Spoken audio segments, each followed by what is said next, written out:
وقاتلوهم حتى لا تكون فتنة ويكون الدين لله، فإن انتهوا فلا عدوان إلا على الظالمين. الشهر الحرام بالشهر الحرام والحرمات قصاص، فمن اعتدى عليكم فاعتدوا عليه بمثل ما اعتدى عليكم، واتقوا الله واعلموا أن الله مع المتقين. وأنفقوا في سبيل الله ولا تلقوا بأيديكم إلى التهلكة وأحسنوا إن الله يحب المحسنين. وأتموا الحج والعمرة لله، فإن أحصرتم فما استيسر من الهدي، ولا تحلقوا رؤوسكم حتى يبلغ الهدي محله، فمن كان منكم مريضا أو به أذى من رأسه ففدية من صيام أو صدقة أو نسك، فإذا أمنتم فمن تمتع بالعمرة إلى الحج فما استيسر من الهدي، فمن لم يجد فصيام 3 أيام في الحج و7 إذا رجعتم، تلك 10 كاملة، ذلك لمن لم يكن أهله حاضر المسجد الحرام. واتقوا الله واعلموا أن الله شديد العقاب. الحج أشهر معلومات، فمن فرض فيهن الحج فلا رفث ولا فسوق ولا جدال في الحج، وما تفعلوا من خير يعلمه الله، وتزودوا فإن خير الزاد التقوى، واتقون يا أولي الألباب. ليس عليكم جناح أن تبتغوا فضلا من ربكم، فإذا أفضتم من عرفات فاذكروا الله عند المشعر الحرام، واذكروه كما هداكم وإن كنتم من قبله لمن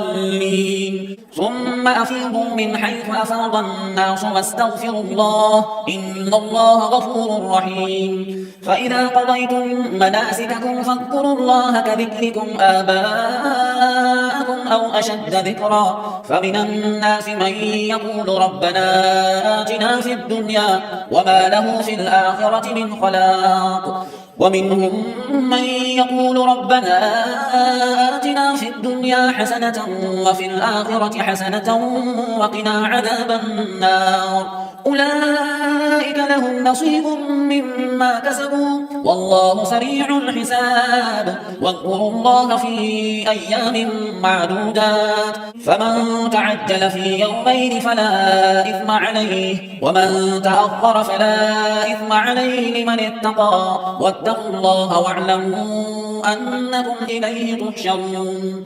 ومن الناس من يعجبك قوله في الحياة الدنيا ويشهد الله على ما في قلبه وهو ألد الخصام، وإذا تولى سعى في الأرض ليفسد فيها ويهلك الحرث والنسل والله لا يحب الفساد. وإذا قيل له اتق الله أخذته العزة بالإثم فحسبه جهنم ولبئس المهاد.